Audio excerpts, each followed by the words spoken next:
Hello everyone, कैसे हैं आप सब। स्वागत है आपका इस नई वीडियो में। आज की इस वीडियो में हम देखेंगे कैसे अपने स्लाइडर को क्रिएट करना है using HTML CSS and JavaScript. ये हम जावास्क्रिप्ट का लॉजिक लगाने वाले हैं कि कैसे आपने नेक्स्ट बटन के ऊपर क्लिक करना है तो इमेज चेंज हो, या फिर प्रीवियस बटन के ऊपर क्लिक करेंगे तो इमेज प्रीवियस इमेज आए आपके पास। तो चलिए शुरू करते हैं इसका वीडियो। तो मैं सबसे पहले यहाँ पर कुछ इमेजेस ले लेता हूँ। तो उसके लिए मैं एक यहाँ पर डिव ले लेता हूँ जिसके अंदर मैं क्लास क्रिएट कर रहा हूँ स्लाइडर। तो यहाँ पर कुछ इमेजेस जो हम ऐड कर लेते हैं। मैंने यहाँ पर की वेबसाइट को ओपन किया हुआ है, pixum.photos। आप यहाँ से रैंडम इमेजेस लगा सकते हैं। तो मैंने ये लिंक यहाँ से कॉपी कर लिया है। मैं यहाँ से इसको सोर्स में एंटर कर देता हूँ और यहाँ पर वापस चलते हैं देखने के लिए कि इमेज आई है हमारे पास। चलिए, इमेज आ चुका है। तो मैं इसका जो हाइट वेट है वो थोड़ा चेंज कर देता हूँ। मुझे थोड़ा HD इमेज चाहिए तो मैं इसको चेंज कर सकता हूँ यहाँ से। और मैं 3 इमेज यूज करने वाला हूँ तो 3 टाइम्स कर सकता हूँ। अगर आपने ज्यादा यूज करनी है तो आप ज्यादा भी लगा सकते हैं। तो यहाँ पर आपको सिंपली करना क्या है कि ID को आप चेंज कर दीजिए तो रैंडम इमेज आ जाएगी आपके पास। देखिए, मैं इसको दिखा देता हूँ। एक इमेज ये है मेरे पास, एक ये है, एंड थर्ड वन ये है मेरे पास। चलिए, थोड़ा इसको CSS दे देते हैं इमेज को। तो सबसे पहले बेसिक जो CSS है आपके पास, यूनिवर्सल सिलेक्टर, उसके अंदर मैं ये जो आपको दिख रहा है हल्का सा गैप, मैं इसको खत्म करना चाहता हूँ। तो मार्जिन 0 करेंगे, पैडिंग 0 करेंगे। देखिए, ये जो गैप था यहाँ पर व्हाइट वाला वो खत्म हो चुका है। इसके बाद अब मेरा जो मेन क्लास है स्लाइडर, विड्थ मैं इसको दे देता हूँ 100 व्यू पोर्ट विड्थ। एंड इसको कुछ हाइट दे देते हैं, मैक्सिमम 400 पिक्सल। चलिए, इसके बाद इमेज एक के पीछे एक चली जाए तो उसके लिए आप पोजीशन प्रॉपर्टी का यूज करेंगे। यहाँ पर मैं कर देता हूँ पोजीशन रिलेटिव। यहाँ पर पोजीशन रिलेटिव यूज किया मैंने, तो अब इमेज के अंदर चलते हैं, वहां पर हम पोजीशन करेंगे एब्सोल्यूट। तो यहाँ पर स्लाइडर के अंदर अगर इमेज है आपके पास कोई, उसकी पोजीशन में सबसे पहले ही करना चाहता हूँ एब्सोल्यूट। तो जैसे ही मैंने एब्सोल्यूट किया तो आप देखेंगे अब यहाँ पर एक इमेज दिखेगा आपको। चलिए, डन है, इतना हो चुका है। इसको कुछ मैं वापस से जो हाइट विड्थ तो डिफाइन कर देता हूँ, विड्थ 100%।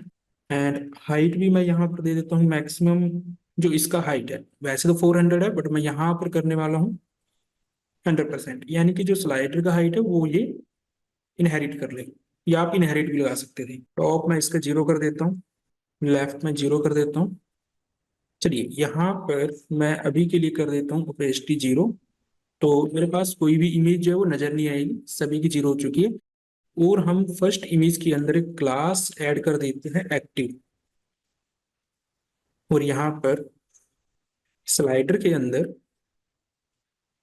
जो आपका इमेज है, इमेज के अंदर अगर आपका एक्टिव क्लास है तो वहां पर मैं ओपेसिटी कर देता हूँ 1। तो अभी आपको जो फर्स्ट स्लाइड है वो विजिबल होनी चाहिए। इसके बाद अब हमें कुछ बटन चाहिए, लाइक मुझे यहाँ पर नेक्स्ट एंड प्रीवियस का बटन चाहिए। तो उसके लिए वापस यहाँ चलते हैं स्लाइडर के अंदर। तो मुझे प्रीवियस और नेक्स्ट दो बटन चाहिए। तो इमेज के बाद मैं यहाँ पर एक बटन ले लेता हूँ। इसको मैंने नेम दे दिया प्रीवियस। एंड ऐसे ही एक और ले लेते हैं, इसको मैं नेम दे देता हूँ नेक्स्ट। तो मैं चाहता हूँ कि जब मेरा प्रीवियस का बटन क्लिक हो तो यहाँ पर हम एक इवेंट कॉल करेंगे ऑन क्लिक का, यानी कि इस इवेंट पर यह फंक्शन मेरा कॉल हो। तो यहाँ पर भी सेम मैं कर देता हूँ कि ऑन क्लिक का जो इवेंट है वो आपका चले, तो वहां पर नेक्स्ट इमेज ये फंक्शन आपका चले। और इन दोनों के अंदर मैं क्लास ऐड कर देता हूँ, क्लास प्रीवियस। एंड यहाँ पर क्लास नेक्स्ट। अब यहाँ पर मुझे अभी टेक्स्ट तो विजिबल नहीं है, बट मुझे आइकन दिखाने हैं। तो इसके लिए कुछ CSS अप्लाई करते हैं। स्लाइडर बटन, इसको हम देते हैं पोजीशन एब्सोल्यूट, क्योंकि जो स्लाइडर है उसका पोजीशन रिलेटिव है। तो मुझे उसके ऊपर लेके जाना है, यहाँ पर प्रीवियस का और यहाँ पर नेक्स्ट का। तो यहाँ पर हम कर देंगे पोजीशन एब्सोल्यूट। तो जैसे ही मैंने पोजीशन एब्सोल्यूट किया, आप देखेंगे यहाँ पर आ चुका है। देखिए, टॉप में बिल्कुल टॉप 0 लेफ्ट 0 है, जहां पर वहां पर आ चुका है। तो मैं इसको टॉप से थोड़ा नीचे लाना चाहता हूँ, टॉप से नीचे 50%। तो अभी यहाँ पर आ चुका है। तो प्रीवियस वाला इसके पीछे है, मुझे नेक्स्ट वाले को यहाँ लेके जाना है। और साथ में हम यूज कर लेते हैं ट्रांसफॉर्म ट्रांसलेट -50%, ट्रांसलेट वाई में, ट्रांसलेट वाई -50%। अब जो है बिल्कुल सेंटर में आ चुका है, इमेज की हाइट वाइज अगर आप देखेंगे सेंटर में आ चुका है। इसको मैं हल्का सा पैडिंग दे देता हूँ, 10 पिक्सल 20 पिक्सल। तो अभी कुछ ऐसा बन चुका है। बॉर्डर हम इसको रिमूव कर देते हैं, नन। तो अभी जो है इसका बॉर्डर वो जा चुका है। बैकग्राउंड में इसको दे देता हूँ RGBA 00 एंड 0.5। तो अभी कुछ ऐसा देखिए, अभी आपको दोनों विजिबल हो रहे हैं यहाँ नेक्स्ट के बैकग्राउंड में, प्रीवियस। इसके बाद यहाँ पर हम कलर कर देते हैं वाइट, एंड कर्सर कर देते हैं पॉइंटर। अब ये जब आप जाएंगे तो पॉइंटर बन जाएगा। चलिए, ये तो सिर्फ बटन थे आपके। अभी हमने जो क्लास लगाई थी प्रीवियस एंड नेक्स्ट, तो इसके ऊपर कुछ CSS अप्लाई करते हैं। अगर स्लाइडर के अंदर जो आपका बटन है उसमें अगर प्रीवियस क्लास है तो उसके अंदर हम CSS लगाएंगे। इसको मैं लेफ्ट से कर देता हूँ 10 पिक्सल, एंड सेम इसको कॉपी करते हैं। जहां प्रीवियस था वहां मैं करूंगा अभी नेक्स्ट, और ये मुझे चाहिए राइट की तरफ। तो आप देखेंगे नेक्स्ट मेरा यहाँ जा चुका है और प्रीवियस यहाँ पे है। इसके बाद चलते हैं। अब ये जो हमने बनाए थे कि ऑन क्लिक के ऊपर अगर प्रीवियस का आपने क्लिक किया है, इसको अगर आप क्लिक करते हैं तो ये फंक्शन कॉल होना चाहिए। अगर आप इसको क्लिक करते हैं तो ये फंक्शन कॉल होना चाहिए। तो इसके ऊपर चलते हैं। तो उसके लिए सबसे पहले हम क्या करेंगे, एक वेरिएबल ले लेते हैं। चलिए हम लेट का यूज करते हैं, लेट इमेजेस। क्योंकि मुझे पहले ये मालूम होना चाहिए कि मेरे पास कितनी इमेजेस हैं। तो हम इसको यहाँ से उठा लेंगे यूजिंग क्वेरी सेलेक्टर। यहाँ पर डॉक्यूमेंट डॉट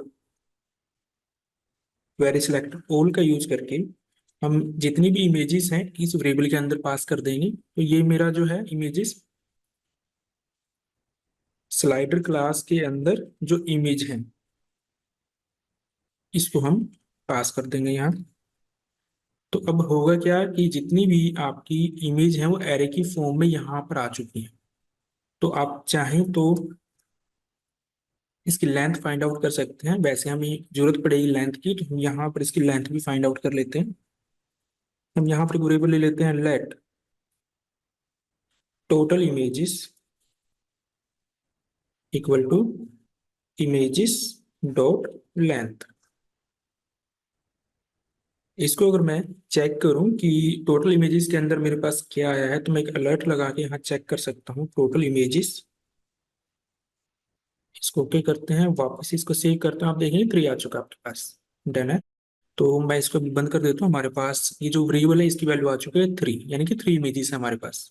चलिए इसके बाद हम फंक्शन क्रिएट कर लेते हैं सबसे पहले प्रीवियस इमेज के लिए। अब देखिए, जब मैं प्रीवियस इमेज को क्लिक करूंगा, लाइक जब मैं इसको क्लिक करना चाहता हूं, तो सबसे पहले जो एक्टिव स्लाइड है आपकी उसकी अंदर से आपने ये जो एक्टिव क्लास है उसको रिमूव करना है। तो सबसे पहले हम वही कोड लिखेंगे जो हमने सबसे पहले, हमें जो फंक्शन के अंदर जो चाहिए हमें। यानी कि मैं चाहता हूँ इमेजेस, ठीक है, ये जो इमेजेस है उसका जो करंट इंडेक्स, अभी हमें मालूम है कि इसका करंट इंडेक्स 0 है। तो मैं यहाँ पर एक लेट करंट इंडेक्स नाम के वेरिएबल लेता हूँ और इसको बाय डिफॉल्ट 0। तो यहाँ पर करंट इंडेक्स हमने डाल दिया कि जो भी करंट इंडेक्स है आप उसके अंदर से जो क्लास लिस्ट है वहां से आप रिमूव कर दो एक्टिव क्लास को। तो यहाँ पर मैं लिखूंगा एक्टिव। तो जब मैं इसको क्लिक करूं तो वहां से वो रिमूव हो जाना चाहिए। देखिए अभी ये तो वर्क करेगा नहीं हमारा, क्योंकि अभी हम प्रीवियस के ऊपर हैं। तो मैं कंट्रोल सेव करके वापस से आउटपुट दिखा देता हूँ। अब हमें करना क्या है, अब हमें ये फाइंड आउट करना है कि हम किस स्लाइड के ऊपर है, हमें वो इंडेक्स निकालना है। तो करंट इंडेक्स के अंदर मेरे पास आना चाहिए, देखिए हम यहाँ कंडीशन लगाने वाले हैं कि अगर करंट इंडेक्स इक्वल टू अगर लास्ट इंडेक्स है, लास्ट इमेज के ऊपर अगर आप हैं, लास्ट इमेज के ऊपर हैं आप, तो उस केस में क्या होगा, या अगर आप किसी और इमेज के ऊपर हैं तो तब क्या होगा। तो अगर आप लास्ट इमेज के ऊपर हैं या फिर किसी और इमेज के ऊपर है, तब हम कैसे निकालेंगे? तो सबसे पहले हम चेक करते हैं कि अगर current index equal to zero है, अगर ये कंडीशन ट्रू है तो आप क्या करेंगे? देखिए, अगर current index equal to zero है तो हम डाल देंगे लास्ट इमेज। कैसे? लास्ट इमेज का इंडेक्स। देखिए, अब मैं यहाँ पर हूँ अगर फर्स्ट इमेज के ऊपर और मैं प्रीवियस को क्लिक करता हूँ तो मेरे पास इमेज कौन सी आनी चाहिए? फिर लास्ट वाली। तो वो इंडेक्स मुझे यहाँ पर डालना है करंट इंडेक्स के अंदर। तो हम यहाँ पर लिखेंगे टोटल इमेजेस माइनस वन। देखिए, जब मैं इसको क्लिक कर रहा हूँ अभी मेरा जो इंडेक्स है इसका वो जीरो है, यानी कि कंडीशन ट्रू है। कंडीशन ट्रू है तो इस वेरिएबल के अंदर आपका चला जाए टोटल इमेजेस माइनस वन, यानी कि इंडेक्स टू। टोटल इमेजेस मैंने जब प्रिंट किया था तो थ्री आया था उसके अंदर, थ्री माइनस वन करेंगे टू आएगा। तो यानी कि ये वाली इमेज आ जानी चाहिए फिर आपकी। लेकिन अगर ये कंडीशन ट्रू नहीं है तो उस केस में क्या होगा? लाइक अगर आप जीरो इंडेक्स के ऊपर नहीं है तब आपने क्या करना है? तब आपने करना है करंट इंडेक्स माइनस वन। देखिए, अगर आप करंट इंडेक्स के ऊपर नहीं है, जैसे कि हम बात करते हैं, मान लीजिए ये जो इमेज आपकी वन इंडेक्स वाली है, तो ये कंडीशन तो आपकी चलेगी नहीं, कंडीशन फॉल्स हो जाएगी। अगर ये कंडीशन फॉल्स है तो इसके अंदर तो जाएगा नहीं, यहाँ आएगा। तो करंट इंडेक्स आपका बन जाएगा, मान लीजिए वन इंडेक्स के ऊपर है ये इमेज, मान लीजिए वन इंडेक्स है, तो वन इंडेक्स यहाँ जाएगा, वन माइनस वन जीरो हो जाएगा। तो जब आप प्रीवियस को क्लिक करोगे तो अभी वन इंडेक्स पर ये इमेज है, जब आप प्रीवियस को क्लिक करोगे तो ये इमेज सामने आएगी फिर, क्योंकि हम प्रीवियस के ऊपर काम कर रहे हैं, नेक्स्ट के ऊपर हम अभी काम करेंगे। चलिए, अब इसके बाद करना क्या है कि आपने प्रीवियस के ऊपर क्लिक करके इसको तो रिमूव कर दिया। जैसे मैं इसको क्लिक कर रहा हूं तो यहां से ये क्लास तो रिमूव हो जाती है, लेकिन जब मैं इसको क्लिक कर रहा हूं तो ये इंडेक्स आ जाता है मेरे पास। तो इसमें क्लास ऐड करना है मुझे एक्टिव। तो यहां से मैं इसको कॉपी करता हूं, तो जो भी मेरा करंट इंडेक्स है उसके अंदर आपने ऐड कर देना है। देखिए, ये आपका प्रीवियस जो है वो वर्किंग में आ चुका है। ऐसे ही अब मुझे नेक्स्ट के ऊपर काम करना है। तो यहाँ पर मैं फंक्शन क्रिएट कर लेता हूँ नेक्स्ट के लिए।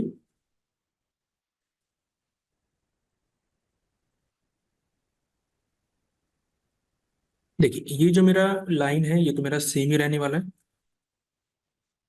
ऐसे ही ये वाला जो लाइन है मेरा ये भी सेम रहने वाला है। हमें जो काम करना है इस कंडीशन के ऊपर काम करना है जो हमने यहाँ पर बनाई थी इसके लिए। देखिए, मैं इसको भी सेम कॉपी कर लेता हूँ, अभी आपको समझाऊंगा कैसे चलेगा।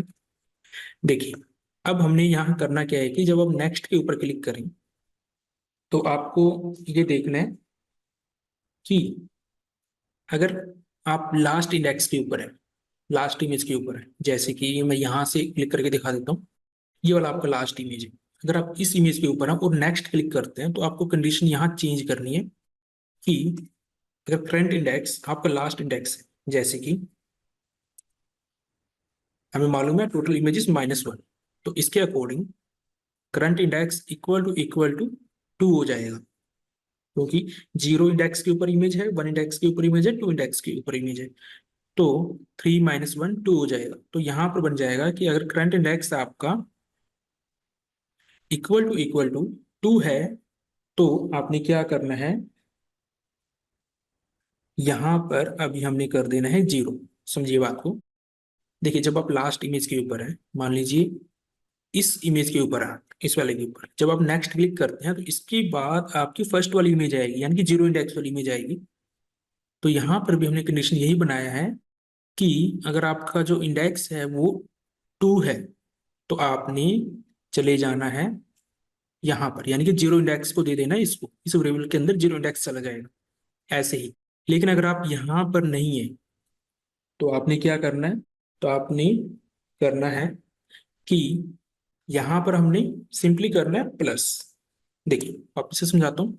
देखिए, आप मान लीजिए इस इमेज के ऊपर है और आपने नेक्स्ट का बटन क्लिक किया तो आप जाहिर सी बात है इस इमेज के ऊपर जाएंगे, तो इसका इंडेक्स है वन, तो वन प्लस वन ये हो जाएगा आपका टू इंडेक्स, तो आपके पास ये इमेज आ जाएगी।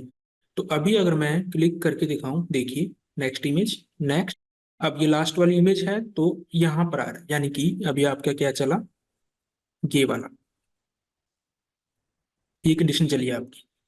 देखिए ये जो ऑपरेटर है टर्नरी ऑपरेटर है, अगर ये कंडीशन ट्रू है तो ये चला जाएगा, अगर ये कंडीशन आपकी फॉल्स है तो ये चला जाएगा करंट इंडेक्स में।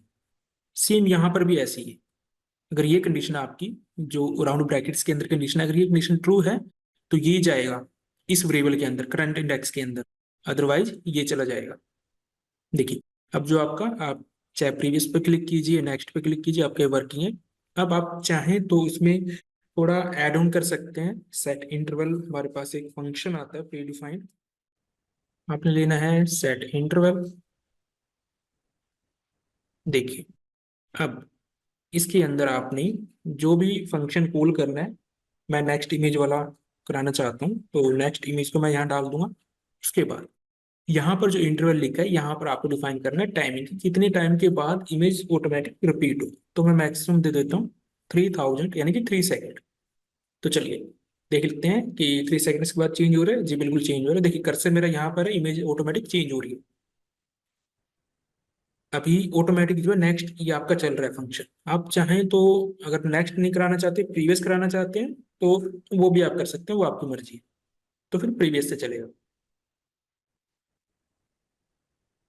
होप आपको समझ आया होगा कैसे आपने इसको बनाना है। आप थोड़ा सा और भी ऐड ऑन कर सकते हैं इसके अंदर, जैसे कि अभी आप देख रहे हैं कि इमेज एकदम से चेंज हो रही है।